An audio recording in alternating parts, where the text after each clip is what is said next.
So the million-dollar question: why do people get sick? What is the true cause of disease?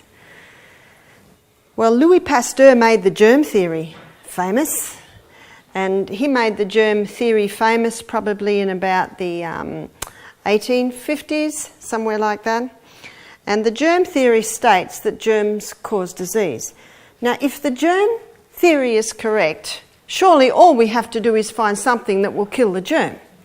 Have we got enough things to kill germs, ladies and gentlemen? Have you seen? It's a multi-million dollar industry. It's the pharmaceutical industry, isn't it? In fact, there are two multi-million dollar industries. Actually, there's three now. Number one is the junk food industry. And because of the junk food industry, people aren't working well. That's produced the pharmaceutical industry that comes along trying to fulfill what Louis Pasteur stated, that germs cause disease. But I tell you what, if germs do cause disease and we've got a multi-million dollar industry built on drugs to kill germs, why aren't people getting better? In fact, are people getting sicker? Mm-hmm. They are. Well, there's another multi-million dollar industry born out of the frustrations from people who aren't getting better from the drugs, and that is the vitamin industry. Am I right? Is it working? I would like to suggest to you that it is not working. And there's a very famous nurse called Florence Nightingale. She knew the true cause of disease, and I'll show you why in a minute. And when she read of Louis Pasteur's theory, who was a contemporary at her time, she said, "This is the theory of a man of a very unstable mind." And she said, "And anyone who believes it is equally unstable." Whew. Well, what did Florence Nightingale believe? Well, Florence Nightingale was born to very wealthy parents. She was educated, which was very unusual for a woman of her day, and she wanted to help people.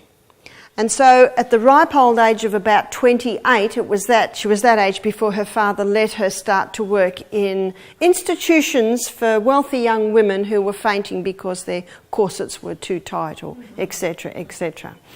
She said in her book the only time she was happy when she had parcels of food and she was going to the little villages to help the poor. Her sister Parthe loved the wealthy life, loved the parties, sewing a fine seam and painting watercolours, but Florence Nightingale said it drew no satisfaction to her.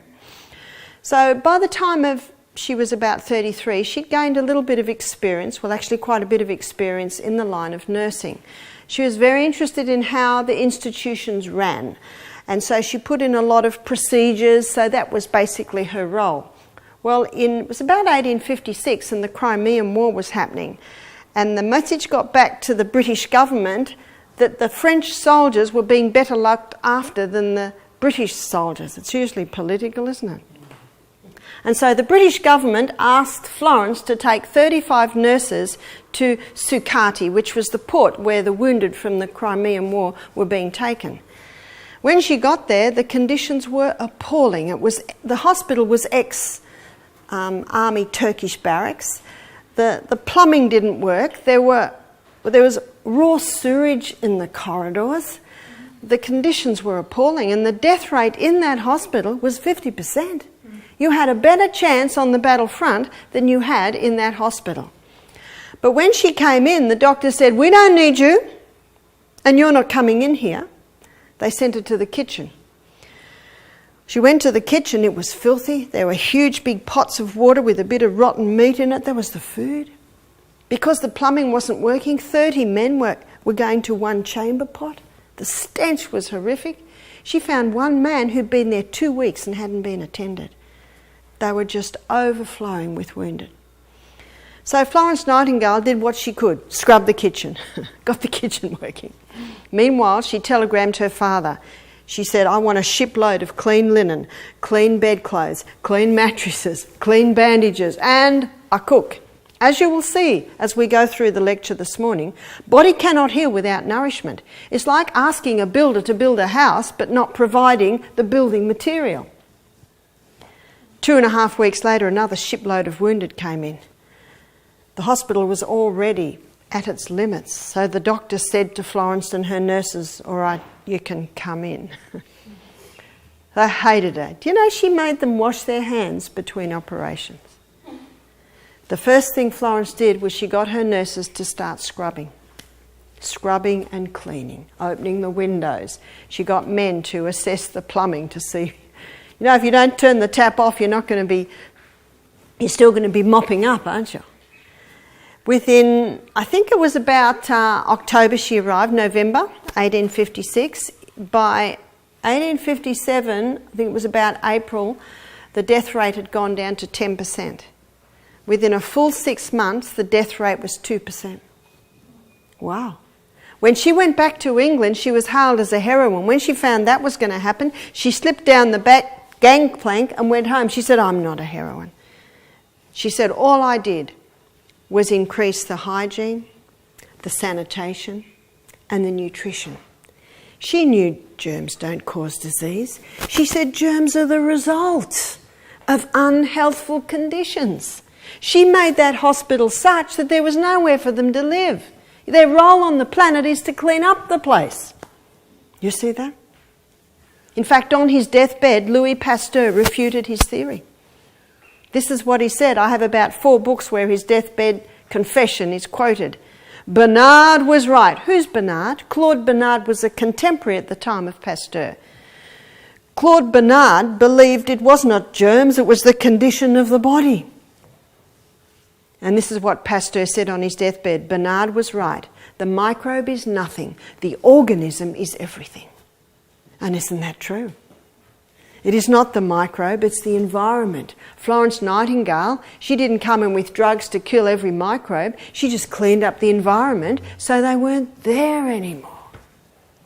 Just basic common sense, isn't it? So the germ theory's been very popular, and it still is to some extent. But another theory has almost surpassed it. They're actually equal. I call them the 2 Gs. 1953, headlines in the newspaper, "Secret of life has been discovered." Watson and Crick's had been able to unravel the DNA.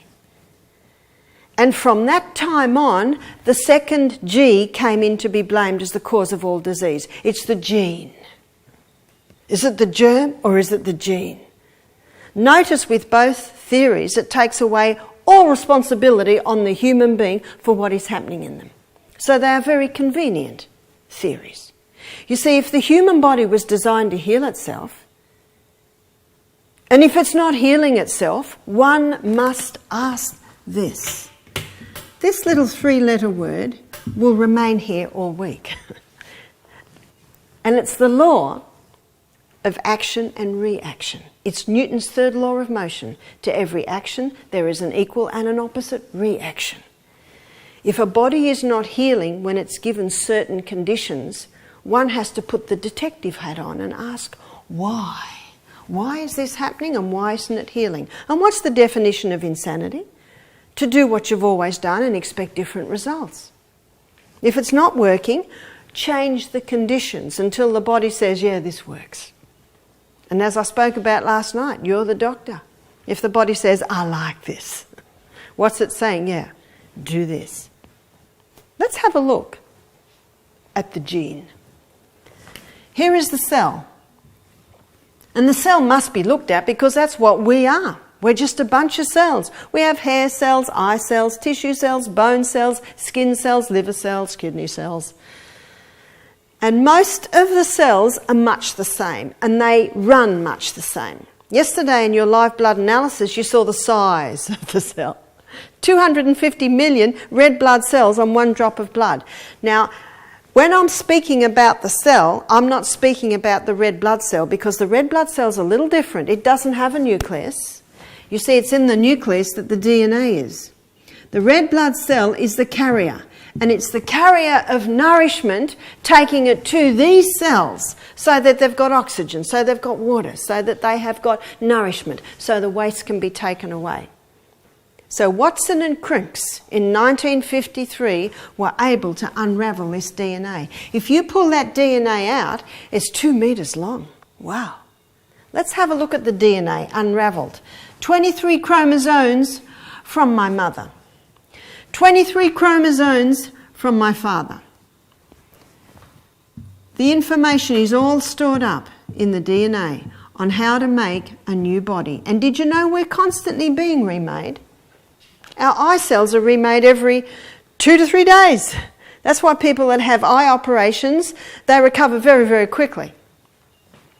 The next cell that recovers quick is the cells that line your gastrointestinal tract. They're remade every 3 to 5 days.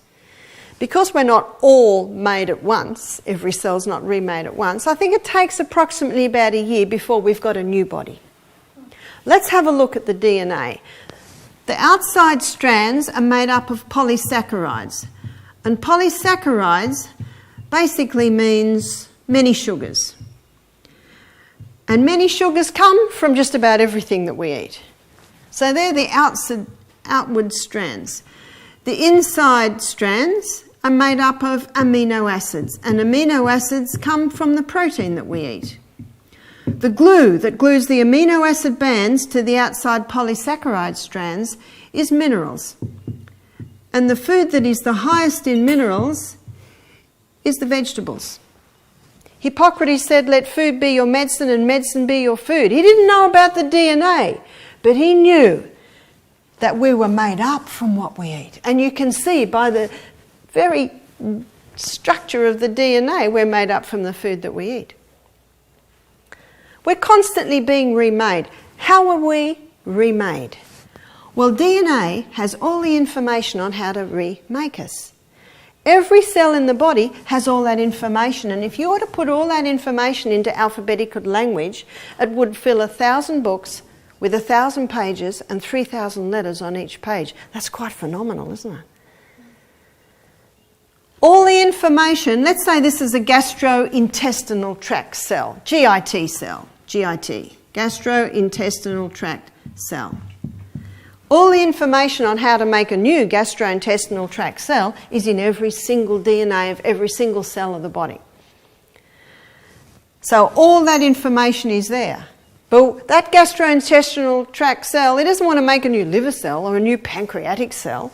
So for reasons that medicine doesn't quite understand, the information is highlighted not on how to make a new liver cell, but how to make a new gastrointestinal tract cell. So almost the liver cell information, that's veiled over. So let's look at how a new gastrointestinal tract cell is made. So all the information is in the DNA. It makes a photocopy of it, and it's called RNA. An RNA, with its photocopy of all the information on how to make a new gastrointestinal tract, comes down to the little factory where it's made, called ribosome. Ribosome is the little factory where the new cell is made. And the structure begins, brick upon brick. What are the bricks? Amino acids. What's the glue? Minerals. Brick upon brick, all the information's there, and out pops a new gastrointestinal tract cell. What about someone with irritable bowel syndrome? Irritable bowel syndrome is irritation of the lining of the colon, small intestines. If someone has irritable bowel syndrome, why aren't they well in a year? Is that a reasonable question? If the body's constantly being remade, why aren't they well in a year? It's a reasonable question, isn't it? Let's have a look at what happens. Information from how to make a new gastrointestinal tract cell is taken down by RNA to ribosome. This person has irritable bowel syndrome, IBS.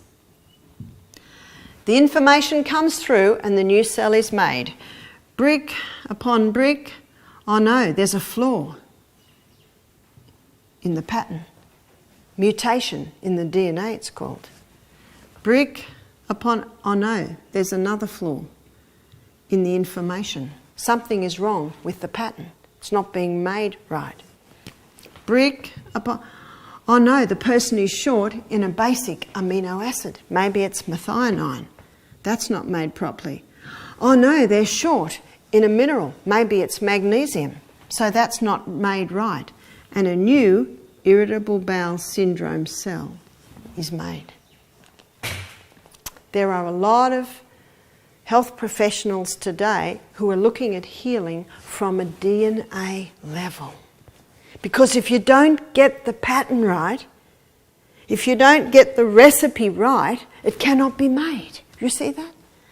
Cancer is mutations of the DNA.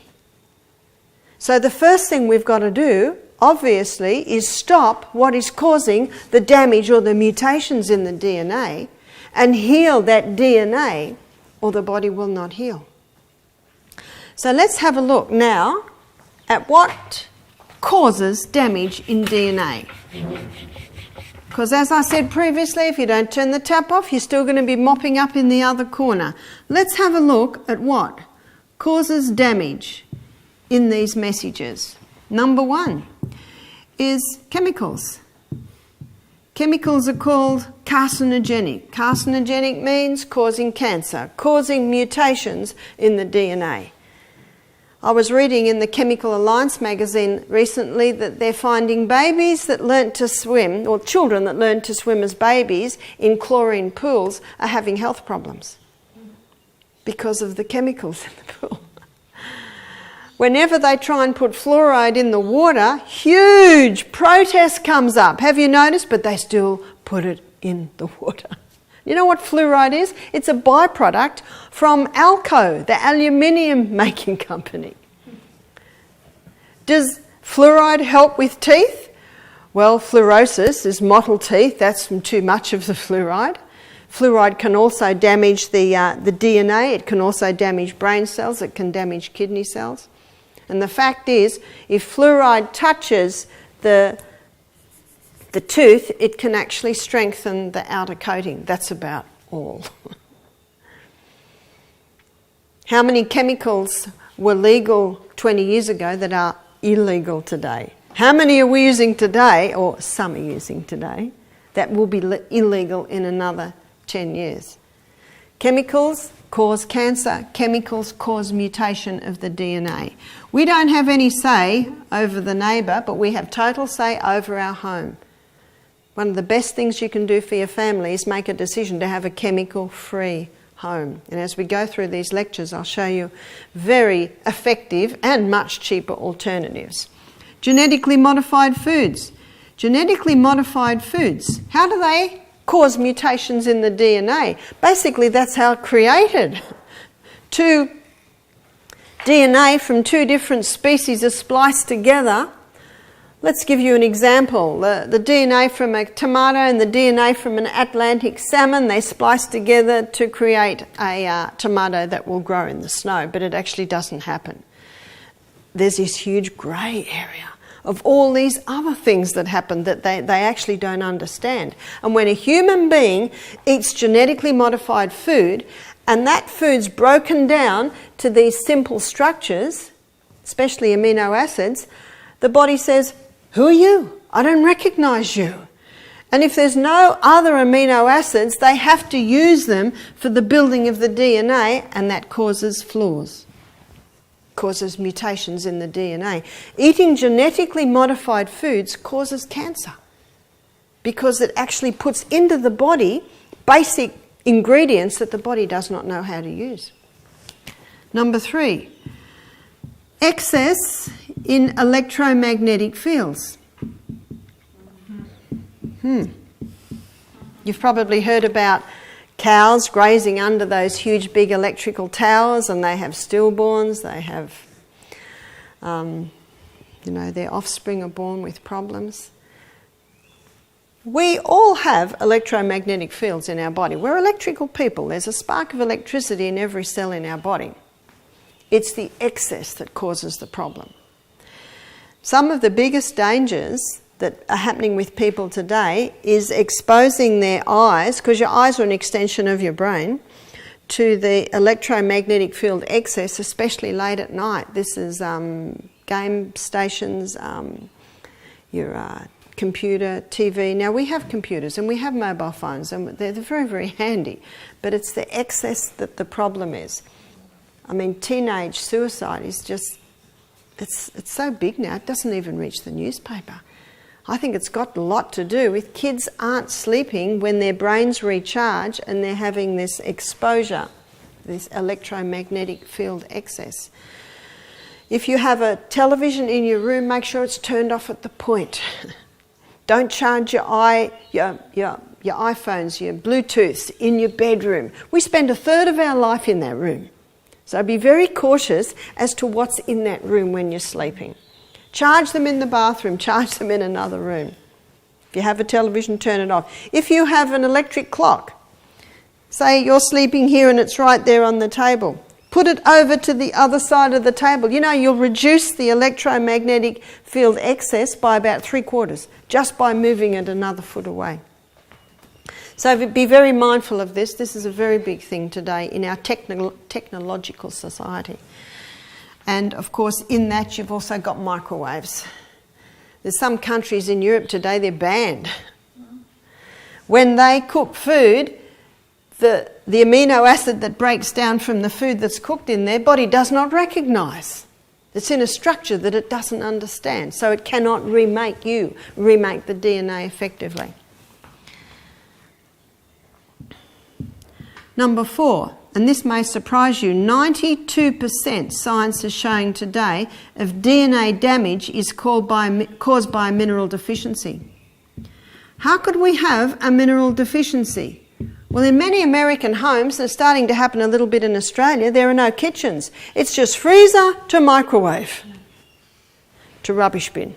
When I lived in the Bronx in 2004 and I'd walk every morning, I could never walk along the streets where the garbage delivery was about to be collected because the garbage took up almost the whole of the footpath. And the garbage had been collected actually 3 days before. See, when you've got trays that are going from freezer to microwave to rubbish bin, you got this much rubbish. Because we burn our papers, because we use a lot of natural food and compost all what we don't use in our vegetables, I think I have a tiny little bag about this much once a week. So where's the mineral deficiency coming from? Number 1, it's the way agriculture happens in Australia today. We had a wheat farmer here, his wife, and she said majority of wheat in Australia is grown with superphosphate. Superphosphate in the soil kills the microorganisms. When the microorganisms are killed in the soil, they're the ones that release the minerals out of the soil and into the plant. Superphosphate creates show ponies of vegetables. Looks good, doesn't taste very good. Have you ever tasted an apple off a tree? Flavour's intense. You know what you're tasting? Minerals. Did you taste that cucumber yesterday?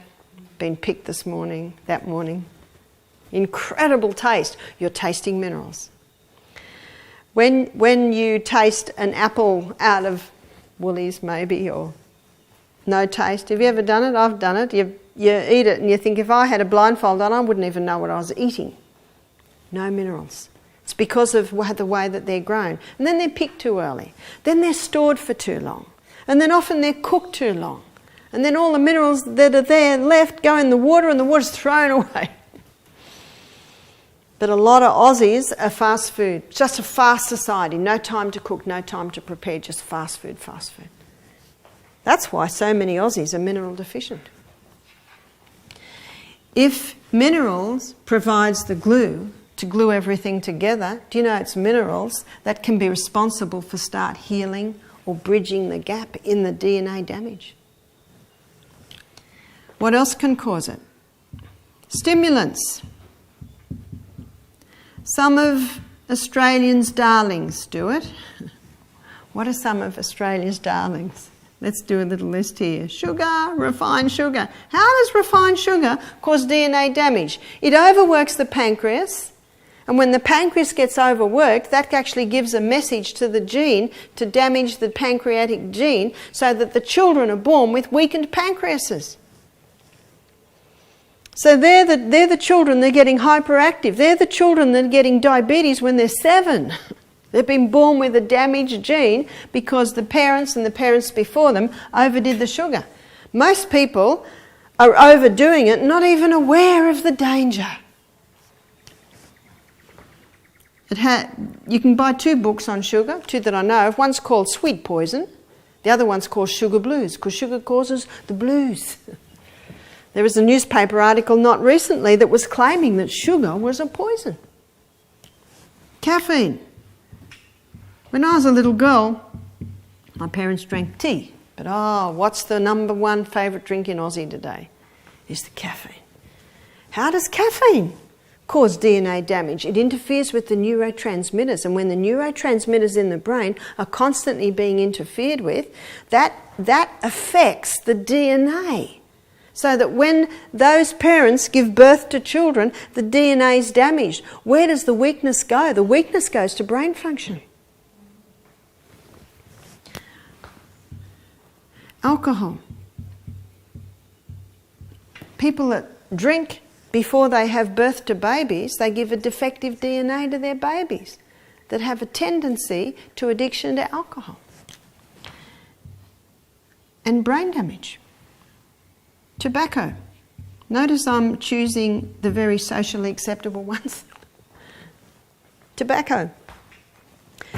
Parents that smoke give birth to children with less alveoli in the lungs.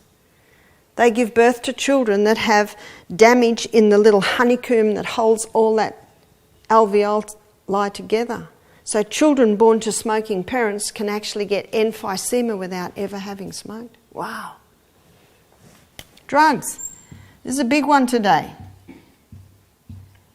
When I was young, you could get drugs in North Sydney, in Sydney for a price. Every school has them. Even primary schools are selling marijuana now. And it affects the DNA. It affects the DNA of the person that's doing it, so they give birth to children that have defective DNAs towards it. I used to think marijuana was all right. I used to go to nursing mother meetings and say they all should be on marijuana. This is when I was 25. Because we thought it's much better than alcohol. But you know, I've seen too many casualties. My girlfriend, her two eldest children are dead now.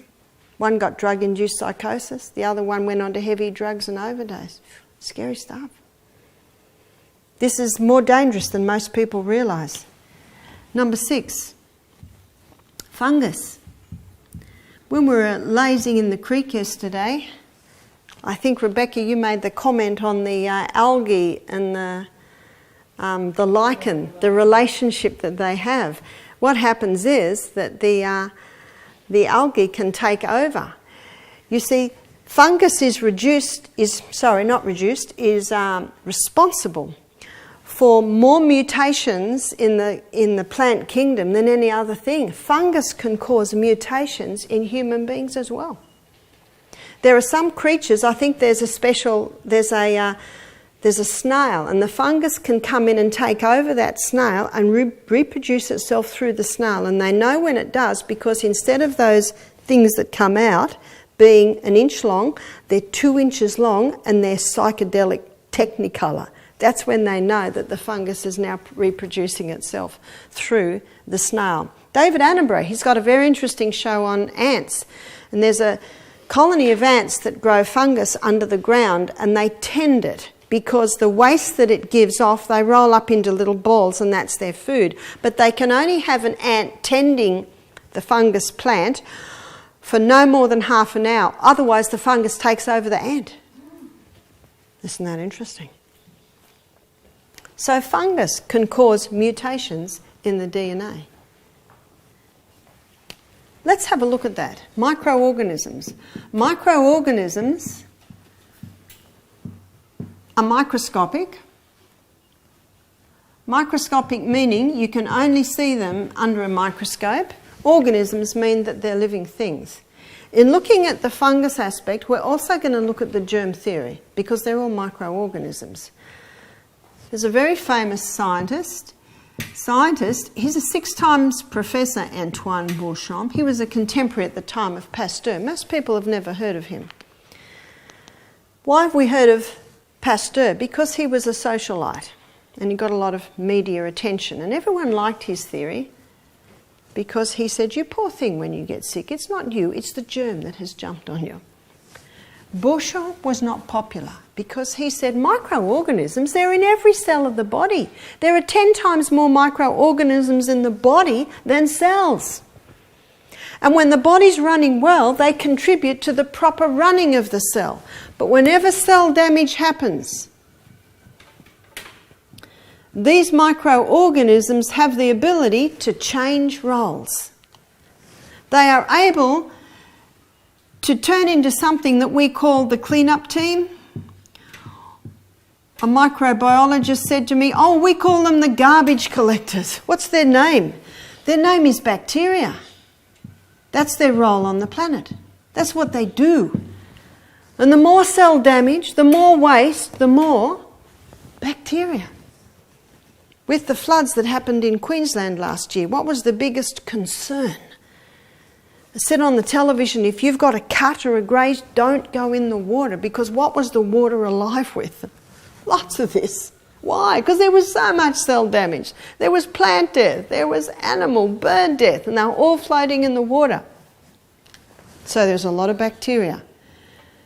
As the environment changes, the bacteria now evolves into yeast fungus. We call this the exterminators. That's their role.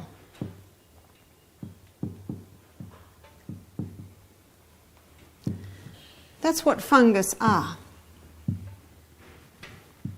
As the environment changes, the yeast and fungus, they now evolve into the undertakers.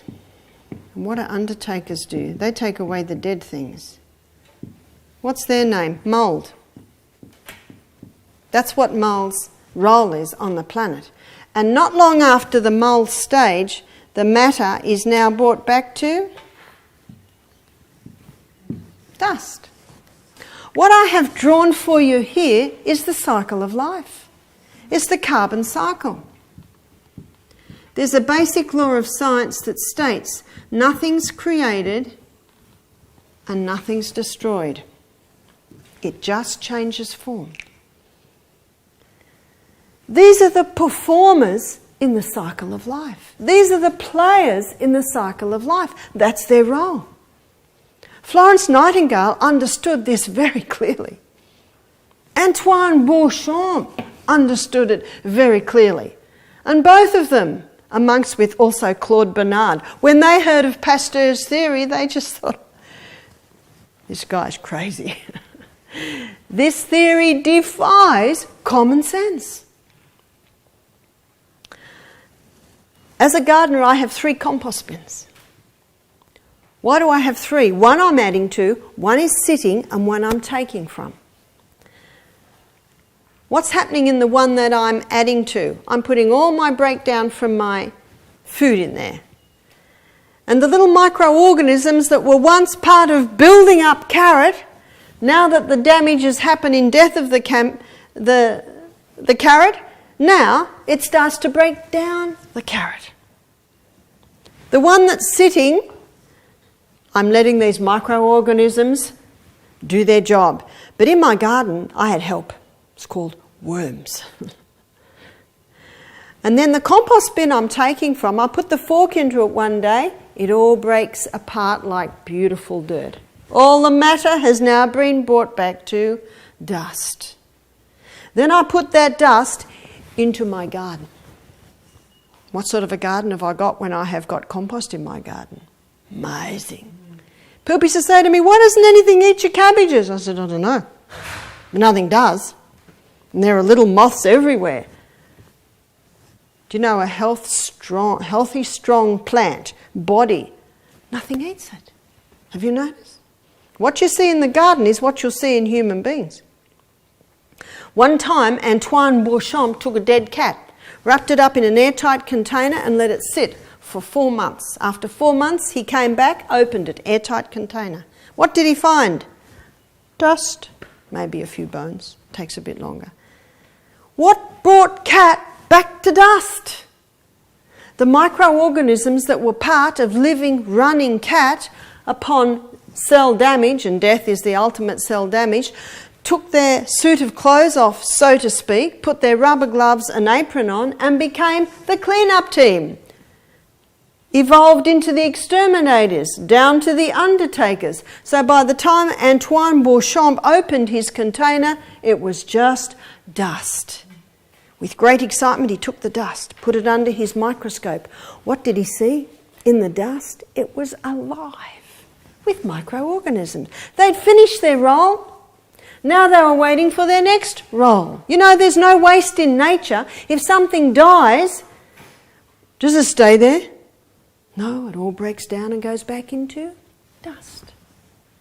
What does the preacher say at the funeral? Ashes to ashes, dust to dust. He's referring to what's going to happen to that dead body in the coffin. It's going to come back to dust. Do you know what this means, ladies and gentlemen? The microorganisms that were part of running ancestors of ours are still here. Nothing's created and nothing's destroyed.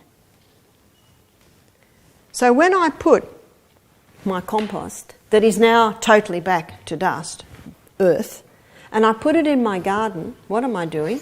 Let's have a look. Here's plant. Here are the roots of plant. I put my compost in. What am I putting into the garden? I'm putting probably millions of microorganisms. Now they play another role.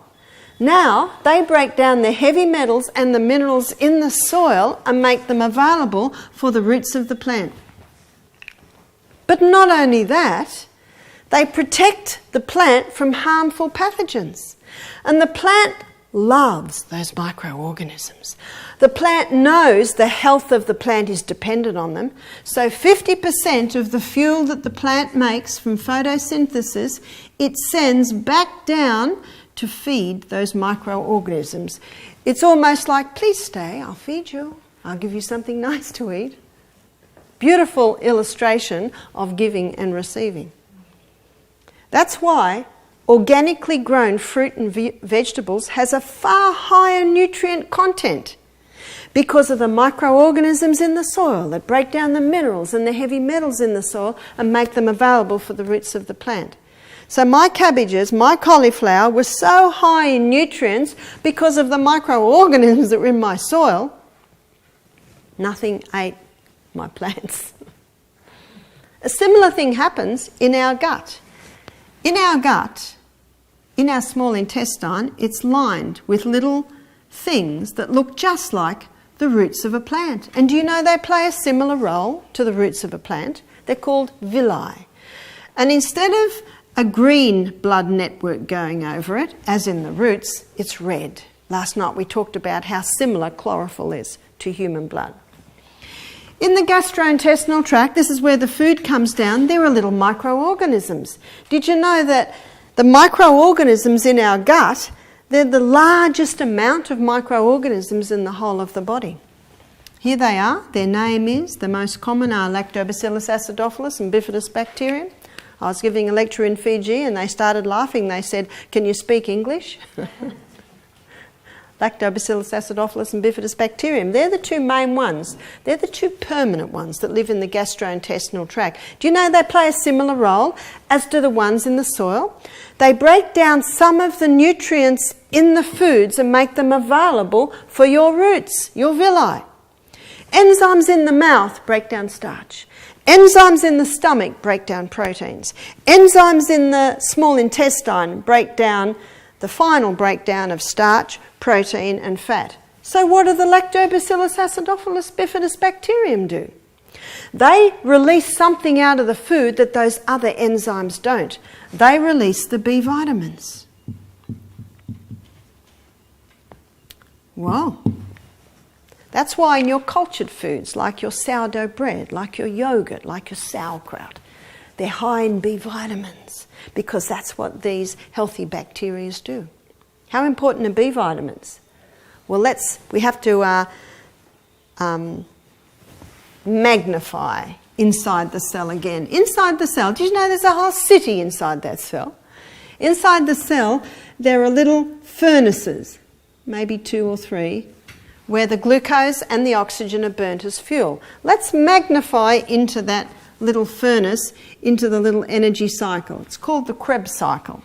So the glucose goes in, and there are 1, 2, 3, 4, 5, 6, 7, 8, approximately 9 little chemical reactions before the energy comes out. We've got 100 trillion cells in the body. So that's the magnification we're looking at. Every single one of those chemical reactions requires a B vitamin. Okay, let's put all this into perspective. Let's say someone's low in Lactobacillus acidophilus bifidobacterium. They won't be getting their B vitamins. And if they're not getting their B vitamins, the energy cycle in their cell isn't going to be running efficiently. And what are their energy levels going to be like? It's the most common complaint that I get from people. I've just got no energy. Why? Ladies and gentlemen, we should leap out of bed in the morning, whether we're 9 or 90. If you don't, put the detective hat on. Why not? Is it because you're low in B vitamins? Why are you low in B vitamins? Oh, is it because you're low in Lactobacillus acidophilus bifidobacterium? Why are you low in B vitamins? I mean, Lactobacillus acidophilus. Well, let me tell you some of the things that wipe them out. Refined sugar does a great job. Caffeine, alcohol, tobacco, they all do a very great job. But there's one drug that's the best at wiping these guys out, and it's antibiotics. One lady said to me, oh, well, I get a tick for all that. Rudyard Kipling wrote a whole poem on it. I won't give you the whole poem, but I'll give you the first stanza. I have 6 trusty serving men. They taught me all I know. Their names are what, why, when, where, how, and who. Take your 6 trusty serving men with you everywhere you go. And if the specialist gets impatient at your questions, arise, politely excuse yourself, leave, and don't pay the bill. Because you're employing him. Would you pay the plumber if he didn't plumb his plumbing properly? We, the consumer, have a lot of power, more power than we think. Are you starting to see, ladies and gentlemen, that rather than being the enemy, these guys are responsible for the life cycle on planet Earth? They are not the enemy. And if this guy's out of control, the detective hat has to be put on. Why are they out of control? No wonder Florence Nightingale said that Louis Pasteur's theory was the theory of a man of a very unstable mind. She had a remarkable effect in that hospital about 80 years before antibiotics were discovered. Let's pursue antibiotics and look at their role. Let's look at what they are and the effect that they have. And we must look at them because 1% of doctors today are saying that they caused more problems than they ever cured.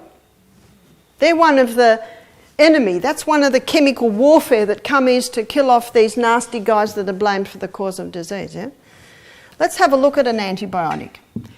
Anti, what does that mean? Against. Biotic, what does biotic mean? Life. Ladies and gentlemen, if we're living organisms, we have to get away from this kill mentality because anything that has the ability to kill a small organism has the potential to kill a large organism. And what are we? The large. Where did antibiotics come from? Who discovered them? Alexander Fleming, 1929. Notice this is about 80 years after Florence and Antoine Beauchamp and Claude Bernard. Do you know truth doesn't change? Truth just gets added onto. Truth never contradicts itself. So what truth does with Florence Nightingale is it builds on it. It explains why she got the results she did. It doesn't go against it, does it?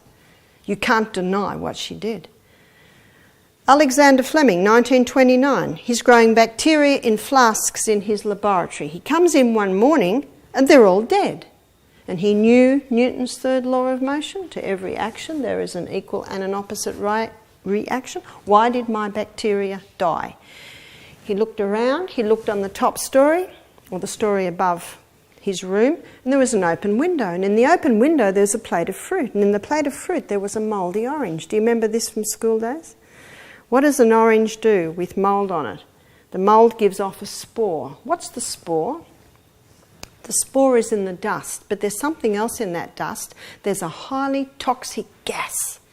a poisonous gas designed to kill off anything that would compete with the mole's food source. It's as if the mole says, this is my orange and no one else is going to get it. What else would try and get the orange? Other yeast, funguses, bacteria. And that dust settled on Alexander's bacteria and killed it. Alexander Fleming called the mould penicillium. Alexander Fleming called the mould waste. Remember, the mould waste is more toxic than the mould. And he called the mould waste penicillic acid. That penicillic acid is the penicillin that we know today. Penicillin has saved the lives of thousands, granted. But we've got a problem today. It's the overuse of the antibiotic and the inability of the physician to ask, why are these guys so out of control? It was antibiotics that set me on the path of natural remedies. My first daughter Emma was 16 months old. She got an earache. Even though I was a back-to-nature hippie lifestyler, I didn't know what to do when the child got sick. And my nurse's training said, I've got to kill whatever's causing this. And everyone said to me, don't play with the ears, she'll go deaf. Do you know medicine is based on fear? Why did I run to the... Because they said she'd go deaf. See that fear thing? 6 weeks later and 4 courses of antibiotics later, Emma's earache came back. But I didn't know what else to do. And the fear of she'll go deaf. As the doctor's writing the 5th course of antibiotics, I don't want this. I'm a back-to-nature hippie lifestyler. I don't want my baby to have drugs. But see the fear that was driving me? She might go deaf. I said to the doctor, will my daughter be on antibiotics for the rest of her life? Am I coming to that conclusion? What's the definition of insanity? To do what you've always done and expect different results. He was challenged by my statement. I wonder how long this would have gone on if I hadn't challenged him. I know how long it goes on. One lady said to me 22 courses of antibiotics her baby had in the first year of life. Oh, that hurt. Do you know there's a lot of information coming out in the newspaper saying that guts never recover because you're throwing out that balance. And that balance is necessary. That's ecology. We've got to get a balance of these guys. So the doctor said to me, I'll give you a referral to an ear, nose and throat specialist. The ear, nose and throat specialist looked in Emma's ears, looked in Emma's mouth, said, the child's teething. Give her these drops to keep the eustachian tubes clear. And there was no more earache. So 2 years later, when my next son got an earache, I did not go to the doctor. I decided to, instead of exploring the fear avenue, I explored the faith avenue. And faith is the substance of things hoped for, the evidence of things not seen. I believed that I could overcome my child's earache the same way the 85-year-old lady did when she was a little girl. So I visited her. I was 25, she's 85. I said, what did your mother do when you had an earache as a little girl? She said, oh, Mum would steam up an onion on the stove and wrap it on my ear. I ran home, I steamed up the onion, I put it on James' ear, he fell asleep, he slept for 2 hours, he woke up, happy, no more earache. Wow. I was so impressed. I was 25. And that changed my life. Never again did any of my children. I raised 6 children and then I remarried and I raised another 2. None of them ever have drugs after that and they're all still alive. And stronger and healthy for it. You see, the body is designed to heal itself. We need faith in the body, not fear of all the things that could go wrong. If the body's not healing, you make some adjustments till you start to get some responses. I believe that antibiotics should be kept for last resort, life-saving measures. The human body can cope with 1 or 2 courses in a lifetime. Moment of silence to sink that one in. 1 or 2 courses in a lifetime. My son James went to the doctor recently, his arm swelled up, he put a poultice on it like Mum did and it went down, but there was a little ball there. The doctor said, oh, it's bursitis. take this antibiotic. James said, I've never taken an antibiotic in my life and I'm not about to start. Wow, how rare. He got to 33 years of life. He's just turned 34 with no antibiotic. That's almost unheard of. Went home and rang Mum. I said, joint, try ginger. Well, it's down now. Potato didn't bring it down? We'll look at all that tomorrow night. Let's try ginger. Can you see you try different things? What's the body saying? This is the one I like. And the great thing is there's a whole lot of little things you can do. And if this isn't working, we change it. I raised 8 children. What you did to one, you couldn't do to another. You know, and how you treated one, you couldn't. It's all different. That's why you're the doctor. There's no one like you on planet Earth. No one else like you. Never think you're not special because there's no one like you. What is mould waste? Medicine calls it a mycotoxin. If you want to look up mould in a medical dictionary, look up myco. Not myo. Myo is muscle. Myco. I said to one 4th year med student that came here, I said, have you studied mycology? What's mycology? Mycology is the study of fungus. 4th year med student, on the wards. Nope. Hasn't studied mycology. Medicine has blinkers on. All they look at is that. But by the way, when someone takes an antibiotic, what do they usually get the next week? Thrush, yeah? Because what have they just put into their body? A mould waste. Do you remember I said to you about 1% of doctors today are claiming that antibiotics have caused more problems than they ever cured? And I'm referring to cancer. I have a myriad of books here showing the link between cancer and fungus. This one's called Cancer is a Fungus by Dr. Tullio Simoncini, Italian oncologist that was having phenomenal results with cancer until they took all his qualifications away. Do you know why the pharmaceutical companies hate him? Because he's using something that can't be painted. It's called sodium bicarb. This one's Professor Constantini. He was former head, there's a picture of him. He was former head of the World Health Organization Department of Mycology. What's the Department of Mycology? Studies fungus. After 20 years of independent research, he wanted to publish his books, and the World Health Organization said, we're not going to publish those books, because if medicine acknowledges the fungal link with disease, with cancer, they also have to acknowledge is one of their most popular drugs is actually contributing to it. But what I'd like to just flick through at the back here is I want to show you how much medical research he quotes. There's the index. There are 16 quoted researchers on that page. Wow, he knows his stuff. We've also got another book called The Germ That Causes Cancer by Doug Kaufman, and he works with a Dr. Holland. He does a great job at looking at history and the role of fungus and the researchers that showed the fungus link with disease, even cancer. And over 100 years ago, 112 years ago to be precise, medicine and science agreed that cancer was a fungus. Well, here we have another book called Clinical Mycology. What's mycology? Study of fungus.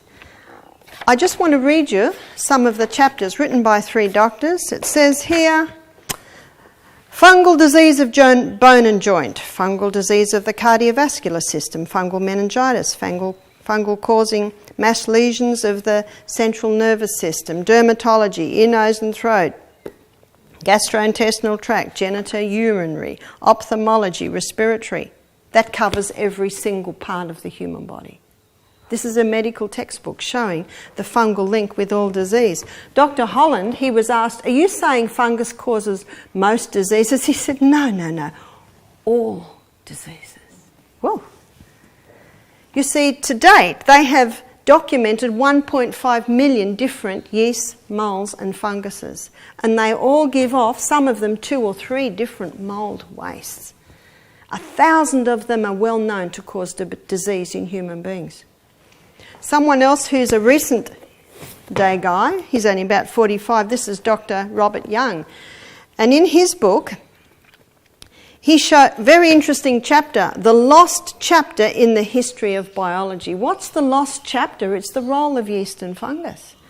And he quotes some scientific greats who proved this to be true. One was Virginia Livingston Wheeler, Claude Bernard that Pasteur quoted, Gaston Naessens. He also gives information on Antoine Beauchamp, which is very difficult to get any information on him. Interesting books. You're looking at about $2,000 worth of books there. A lot of them out of print, a lot of them hard to get, but there is one you can get in Australia, and it's called the China Study. You may have heard it, called the most comprehensive study on nutrition ever conducted. We'll be showing you a DVD later in the week that interviews Colin Campbell. And I encourage everyone to read the first chapter while you're here. It's a summary of the whole book. But he grew up on a dairy farm, ate a lot of meat, became a doctor, went into research, became a doctor vet, went into research, and he was asked to go to the Philippines where children were dying of liver cancer between 8 and 10 years of age. He had a look and he found the one common denominator was peanut butter. Peanut grows a mould called aspergillus that gives off a mould waste called aflatoxin. And aflatoxin is probably the most carcinogenic substance ever to be tested. This explains why peanuts are banned in Australian schools, aren't they? It's because of the aflatoxin. It's not the peanut, it's the mould waste. You see, 78% of Aussies live in the city, so their food is grown in the country, and it is in storage that the problem arises. You get a cold, frosty morning and a hot, sunny day. What's building up in those silos is moisture, which is actually fruitful ground for these guys to develop. So he found in the Philippines it was the peanut butter. Every jar of peanut butter he tested had aflatoxin. He presumed that the poorer children would be dying and the wealthy children would be living, but the opposite was true. The wealthy children were dying and the poorer children were living, and the only difference was what they were eating. The poorer children were eating the native diet, which was lots of greens, seaweeds, lots of vegetables, a little bit of fish, soy. The wealthy children were eating what Time magazine, they called it the meat-sweet diet. Lots of meat, lots of dairy, lots of sugar, lots of refined. And those children were dying. This confronted Colin Campbell because in med school he was taught, you want protein, you eat meat. You want calcium, you drink milk. And that's what these children were drinking a lot of, but they were dying. He was so confronted by this, he was challenged. And the Philippine doctor working with him started laughing. He said, "I know, it's against everything we're taught." About that time, he was reading an American medical journal. And his attention was taken to a study done on liver cancer, which is what he was looking at in the Philippines. An Indian doctor had done a research on 20 rats. Why do they do research on rats? Because their gastrointestinal tract's very similar to humans. And this may horrify you, but rat milk's the closest milk to human milk. But then we're not going to milk rats. Goats will do. But that's why they do research on rats, because they're very similar to humans and they only live 2 years. So they can see what would happen to a rat in 2 years would happen to a human in 70. So what this Indian doctor did, he injected every single one of these 20 rats with aflatoxin because it causes liver cancer. 10 of the rats, he gave a 20% animal protein diet. That's like meat and dairy every meal. The other 10 rats, he gave a 5% animal protein diet. That would be like meat a couple of times a week, dairy a couple of times.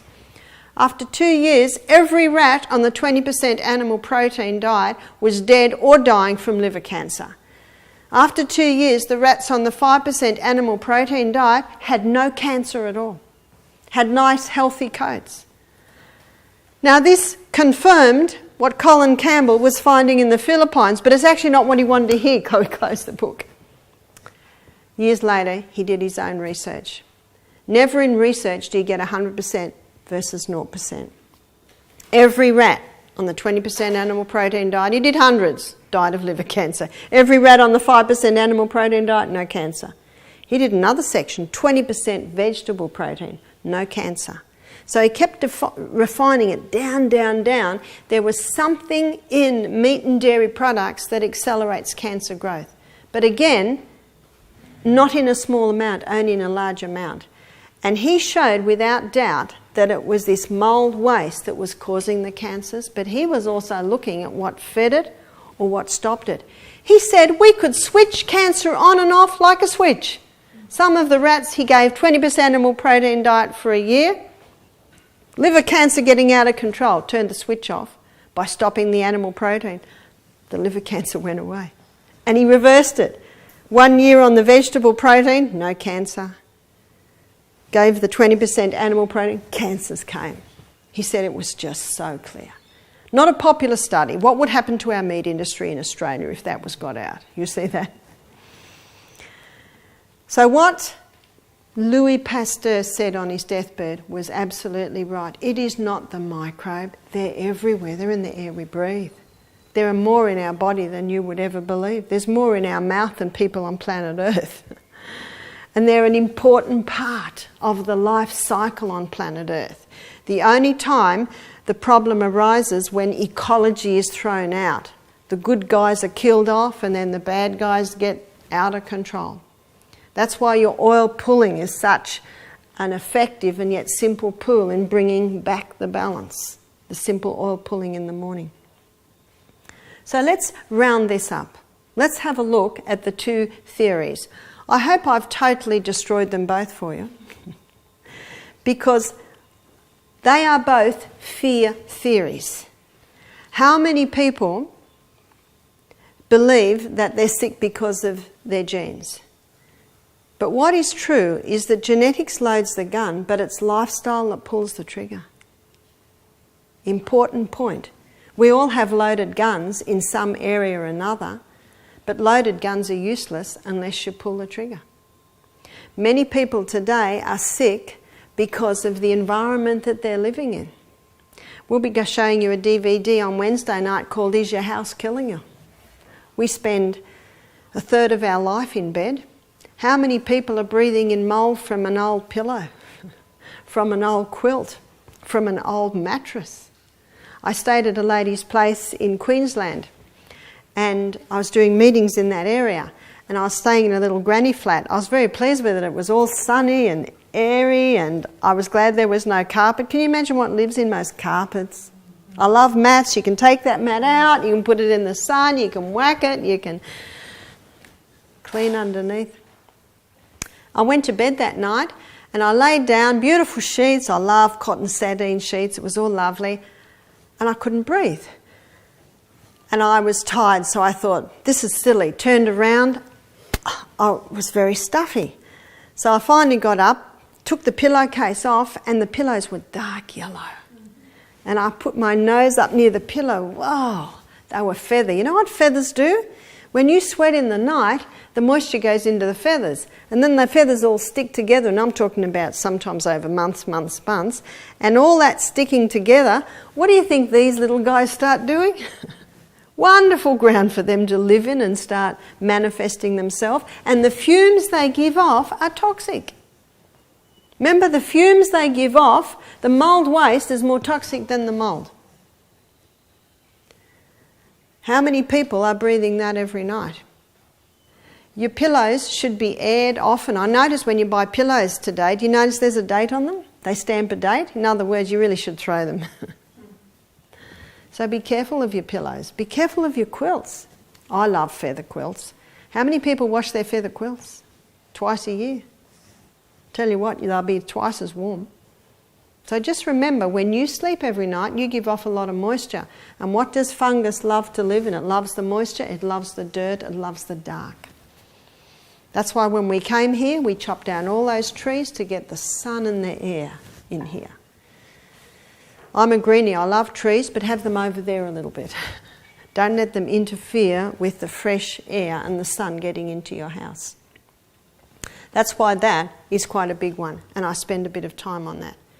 And your eyes will be open when you watch Is Your House Killing? It was an SBS show on television probably about 18 months ago. There are 7 in the series.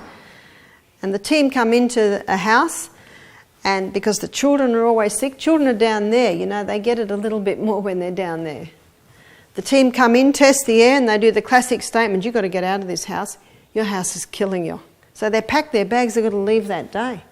Then they start pulling boards off, and there's dripping taps and black mould underneath. You should see how they're dressed. They're dressed like they're from outer space. They've got big breathing apparatus, totally covered, because that mould, you can breathe it in. It can get through the pores of your skin. Never touch anything mouldy. Get tongs. Go like this, because you can breathe it in as well. Discard it and get it out immediately. You know, Florence Nightingale knew what she's doing. That's all she did. She cleaned up the house. She just cleaned up the house. Dr. Peter Dingle, he's the guy that does the show. He's got a book too we've got in our bookcase called Is Your Home Making You Sick? His series is Your House Killing You? He said, people don't know how to clean. He said, when you vacuum, you shouldn't be going, vacuum the carpet. It shouldn't be like this. It should be zzz. The slower you go, the deeper it gets. So this one is an important one and found in many, many little areas. And the ramifications of the effect of this fungus are so far-reaching as these books that I've alluded to tell you. But please feel free to access the books and have a look and check out what you've been hearing today. We don't need to worry about genes. They load the gun, but it's lifestyle that pulls the trigger. We don't need to worry about the germ, because in the right environment, they're not a problem. When you take away the fear of disease, you can start to step into the faith area of disease. The human body will heal itself if you give it the right conditions. This week, we're going to explore those conditions.